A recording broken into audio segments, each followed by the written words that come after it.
Spoiler Radega Immortal episode 139. Langit membentang biru, halus bagaikan gulungan sutra satin yang ditarik perlahan dari ufuk ke ufuk. Awan-awan putih melayang ringan seperti sulaman lembu yang menghiasi hamparan biru langit, membuat dunia tampak tenang dan luas tanpa batas. Di kaki Gunung Qingling, sebuah sungai kecil mengalir jernih, menuruni lereng sebelum menyatu dengan arus besar di kejauhan. Di tepinya berdiri sebuah desa pegunungan yang subur, tempat ladang menghijau, asap dapur mengepul tipis, dan suara kehidupan berbaur dengan gemerci air. Dulu, air sungai ini terasa manis, kadang-kadang awan turun dan berkumpul di puncak Qingling. Kata orang, siapapun yang menghirup udara di dalam awan itu akan sehat dan bebas penyakit selama 10 tahun. Suara seorang pemuda menggema di tengah halaman desa, bercerita dengan penuh bangga kepada anak-anak yang mengelilinginya dengan mata berbinar. Pemuda itu menatap Wang Ping karena bocah pucat yang rapuh namun tampan yang langsung berjanji akan meminta ayahnya membawanya ke sana. Pemuda itu tertawa ringan. Awan di puncak Qingling telah lama lenyap. Lebih baik mereka berlatih pedang, memperkuat tubuh dan suatu hari menjelajahi dunia persilatan. Semangat pun menyala di mata anak-anak, hingga panggilan makan malam memecah sore. Pemuda itu menghela nafas. Latihan hari ini usai, dan mimpi-mimpi kecil mereka menunggu esok. Wang Ping berjalan pulang dengan mata berbinar, sesekali menoleh ke puncak Qingling seakan menyimpan harapan di sana. Di jalan desa, ia berpasan dengan pria bertubuh kekar yang memanggul rusa, garpu militer di tangan, busur dan anak panah di punggungnya. Pria itu tersenyum hangat. "Anak keluarga Wang, kau ikut latihan bela diri bersama anakku." Wang Ping mengangguk malu. "Salam Paman Zhao." Tawa pria itu pecah lembut. Ia mengusap kepala Wang Ping dengan bangga atas tata krama yang tidak bisa dilakukan anaknya meski tukang pengrajin.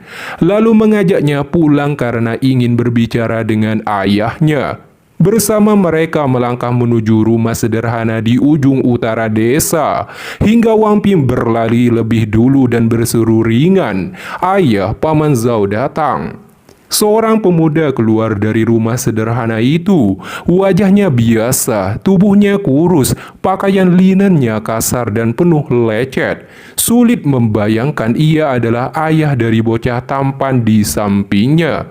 Namun senyumannya hangat saat menyapa. "Kakak Zhao, panen hari ini terlihat bagus." Wang Ping berlari masuk, kembali membawa roti kukus, lalu duduk makan dengan lahap di sisi ayahnya. Sementara itu pria kekar itu menurunkan rusa buruannya dan tertawa bangga. Ia datang meminta bantuan membuat perabotan untuk rumah putranya yang segera dewasa. Pemuda bernama Wang Ling hanya tersenyum lembut dan mengangguk setuju. Rusa itu pun ditinggalkan sebagai tanda jadi sebelum pria itu pergi. Begitu langkah berat itu menjauh, Wang Ping melompat turun dari bangku dan berlari ke arah rusa. Matanya berbinar saat memeriksanya dari segala arah. Paman Zhao memang hebat. Ayah, dia bisa memburu binatang sebesar itu. Wang Ling tersenyum lembut. "Sudah, Ping-er, saatnya minum obat." Anak itu menghela nafas panjang lagikan cemberut. Matanya dipenuhi kesedihan berkata, "Ayah, obatnya sangat pahit." Dia lalu bergegas meneguk air untuk mengusir pahit yang tertinggal. "Ayah, kapan Ping-er bisa berhenti minum obat?" segera jawab Wang Ling pelan. Malam turun, cahaya bulan menyelimuti desa dengan keheningan perak. Wang Ping tertidur nyenyak, senyum tipis menghiasi wajah pucatnya.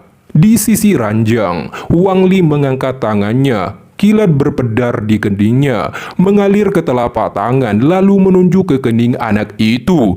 Gas hitam merebes keluar dari tubuh kecil itu, bergolak sebelum melesat dan digenggam Wang Ling hingga hancur menjadi debu. Perlahan warna hangat kembali ke wajah Wang Ping. Wang Ling menatap anak yang tertidur itu, menghela nafas pelan lalu menyelimuti tubuh kecil itu sebelum melangkah keluar. Di halaman, cahaya bulan menerpa dirinya menambah kesan sunyi yang melekat di bahunya. 5 tahun gumannya. Sejak kembali ke planet Rayun dan menetap di desa Bulan Jatuh, ia hidup jauh dari pembantaian, menjadi tukang kayu, seperti keinginan ayahnya dulu. Wang Ping, roh penuh dendam yang ia selamatkan, kini menjalani hidup baru sebagai anak biasa, meski masih membutuhkan obat dan perawatan setiap hari. Di desa yang tenang ini, hati Wang Ling akhirnya menemukan kedamaian sederhana. Langkah kaki terdengar di luar pagar. Seorang lelaki tua memasuki halaman. Tubuhnya bungkuk diterpa cahaya bulan. Itu Sun Tai, datang dengan tatapan hangat, seolah menemukan alasan untuk tidak kesepian lagi, terutama karena bocah bernama Wang Ping. Di bawah cahaya bulan, Sun Tai menatap rumah itu dengan mata penuh kasih. Entah mengapa bocah bernama Wang Ping selalu membuat hatinya hangat. "Berapa lama kau akan menemani anak ini?" tanyanya pelan, aura kematian kian terasa. Wang Li menatap bulan lama sebelum menjawab lirih, "Satu siklus reinkarnasi." Sun Tai menghela nafas, menyebut bakat kultivasi sang anak yang luar biasa. Namun tatapan Wang Ling langsung mengeras. "Aku tidak akan membiarkannya berkultivasi, tidak akan pernah." Baginya jalan kultivasi hanyalah kesunyian, pembantaian dan luka tanpa akhir. Ia telah menamai anak itu Wang Ping, damai agar hidupnya sederhana, tumbuh, menikah, berkeluarga dan menua tanpa darah di tangannya. "Mulai sekarang," ucapnya tegas, "jangan pernah lagi menyebut kultivasi." Waktu mengalir tanpa terasa, musim berganti, 5 tahun berlalu, dan musim dingin datang lebih awal. Salju menutup bumi, daun-daun kering gugur bersama hembusan angin, seperti hidup manusia yang tak mampu menahan arus waktu. Selama periode itu ada momen anak-anak desa mengejek Wang Ping sebagai yatim piatu. Tetapi Wang Ling mengepalkan tinjunya, urat-uratnya menonjol di wajahnya. Namun dia tidak pernah menggunakan sedikit pun sihirnya, sebaliknya menahan amarahnya. Dia seperti seorang ayah biasa, mengajari Wang Ping membaca, menyaksikan pergantian musim bersamanya, dan mengukirkan mainan kuda kayu untuknya. Dalam 5 tahun, 5 orang tua berpulang dan 3 kehidupan baru lahir. Roda reinkarnasi berputar diam-diam. Sun Tai yang rentah, lebih sering duduk di halaman menatap langit bersama kenangan yang memudar. Di sampingnya, Wang Ping yang kini berusia 10 tahun duduk berselimut mantel tebal. Tubuhnya masih kecil, namun wajahnya semakin cerah dan tampan, disukai seluruh desa dan bahkan ingin dijadikan menantu. "Aku tidak mau pulang, Baby Zhang ada lagi di rumah." Gerutunya cemberut. Ia bahkan menghitung 12 kali wanita itu datang dalam 3 tahun terakhir. Membuatnya heran mengapa banyak wanita memperhatikan ayahnya. Sun Tai tertawa pelan, lalu menoleh keluar pagar. "Tak usah khawatirkan ayahmu. Lihat, sepertinya putri kedua keluarga Zhao datang mencarimu." Wang Ping terkejut melihat seorang gadis kecil berwajah merah malu mendekat dari luar halaman. "Kakak Wang, apakah kau di sini?" Suaranya lembut memanggil. "Aku tidak di sini, pergi saja," seru Wang Ping, lalu buru-buru lari pulang tanpa menoleh pada mata gadis yang mulai berkaca-kaca. Sun Tai tertawa pelan melihat tingkahnya. Di rumah, Wang Ling justru menghadapi seorang wanita muda yang terus membunyutnya menikah lagi demi Wang Ping. Dengan senyum pahit ia hanya menggeleng. Masalah ini lebih baik dilupakan. Tepat pada saat wanita itu hendak melanjutkan, pintu terbuka keras. Wang Ping masuk dan berseru lantang, "Ayah, aku lapar." Wang Ling menghela nafas lega, mengakhiri percakapan. Wanita muda itu menghela nafas pelan sambil menggeleng. "Kalau tidak mau, tidak perlu dipaksa. Tapi kakak Wang, kalau kau sudah menyukai seseorang, ingat untuk bilang padaku." Dia tersenyum sambil mengulurkan tangan, hendak mengusap kepala Wang Ping. Namun pemuda itu segera menghindari dengan mengusan dingin. Wanita itu tertawa kecil, "Temperamenmu benar-benar buruk. Belajarlah dari ayahmu, dia orang paling lembut di desa. Pantas saja banyak gadis cantik ingin menikah dengannya." Selesai berkata ia berbalik dan pergi dengan senyum ringan di wajahnya. Setelah pintu tertutup, Wang Ping menatap ayahnya ragu. "Ayah, kau?" Wang Ling tersenyum sebelum Wang Ping sempat melanjutkan keluhannya. "Anak-anak tak perlu memikirkan hal seperti itu. Minumlah obatmu." Wang Ping masih cemberut, takut pada ibu tiri seperti kisah temannya yang tak cukup makan setiap harinya dan selalu dimarahi. Namun setelah ayahnya berjanji tidak akan mencari ibu tiri, ia meneguk obat itu hingga habis. Anehnya kali ini rasanya manis, manis yang lahir dari rasa aman di hatinya. "Ayah, nanti saat Ping dewasa, aku akan menemani ayah selamanya." Wang Ling hanya tersenyum lalu keluar menyapu salju dan kembali bekerja sebagai tukang kayu. Musim berganti, tahun-tahun berlalu tenang seperti air tanpa riak. Wang Ping tumbuh dan Wang Ling perlahan menemukan kedamaian yang tak pernah ia miliki. Pemahaman tentang hidup yang melengkapi pengetahuannya tentang kematian. Dalam keheningan sederhana itu, jalan daunnya diam-diam berevolusi dan bergerak menuju kesempurnaan. 6 tahun kemudian, Wang Ping semakin dewasa dan sangat tampan, tapi waktu suntai tiba. Di sisinya hanya Wang Ling dan Wang Ping yang kini berusia 16 tahun. Menatap lelaki tua itu, Wang Ling berkata pelan, "Suntai, aku akan menepati janjiku. Tak ada yang mampu lepas dari hidup dan mati." Suntai menatap ayah dan anak di hadapannya dengan senyum damai. Setelah mendengar janji Wang Ling, kenangan ratusan tahun melintas di matanya, hingga akhirnya berhenti pada wajah yang kini lebih tua di hadapannya. Jarak antara hidup dan mati ternyata sesingkat ini.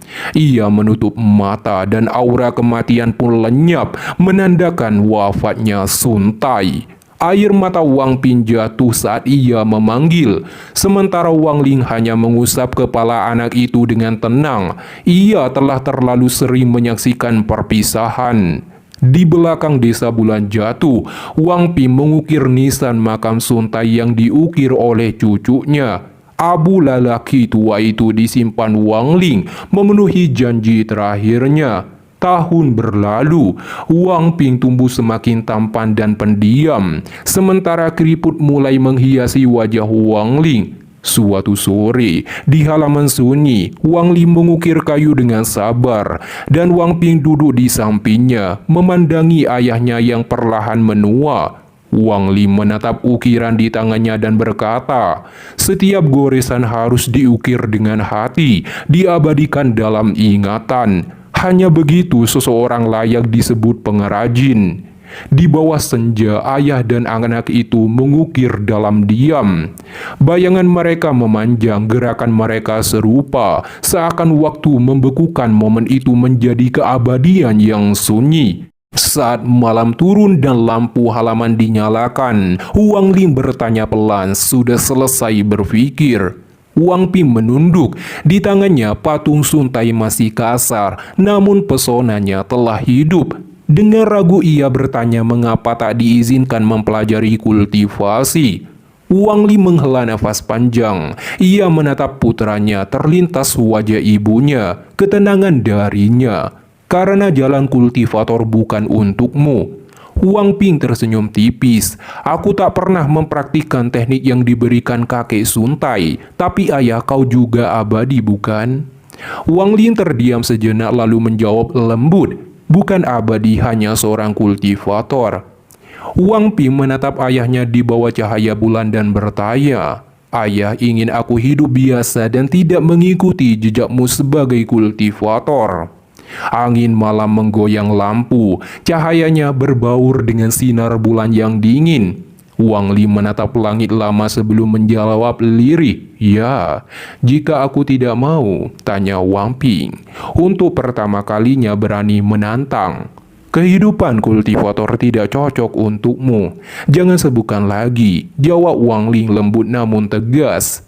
Di balik ketegasan itu tersimpan kesedihan yang tak terlihat. Wang Ping berkata pahit, "Ya ayah, aku tidak akan berkultivasi."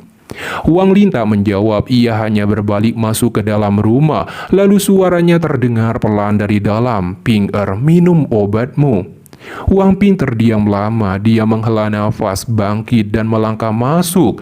Punggungnya tampak suram, seolah memikul beban yang tak terlihat karena obat pahit itu adalah hubungan paling pedih antara keduanya. Ayahnya tak pernah menunjukkan keagungan, namun di mata Wang Ping, kehadiran itu tak tergoyahkan, begitu besar hingga ia tak mampu menolak, hanya bisa mengikuti jalan yang telah ditentukan. "Selain kultivasi, ayah bisa memberimu apapun di dunia ini," ucap Wang Lin pelan setelah Wang Ping berbaring dan minum obatnya.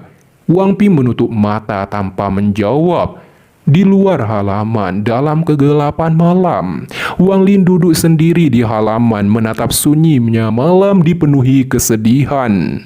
Waktu mengalir seperti cahaya bulan di kegelapan, tak terasa datangnya, dan tak disadari 3 tahun berlalu. Wang Ping tumbuh menjadi pemuda tampan yang mirip dengan Liu Mei, sementara usia mulai menorehkan jejak di wajah Wang Lin. Pada tahun ke-19, mereka di bulan desa jatuh. Keduanya akhirnya pergi meninggalkan desa. Tangis dan perpisahan mengiringi langkah mereka, terutama kebanyakan wanita menatap Wang Ping dengan iri.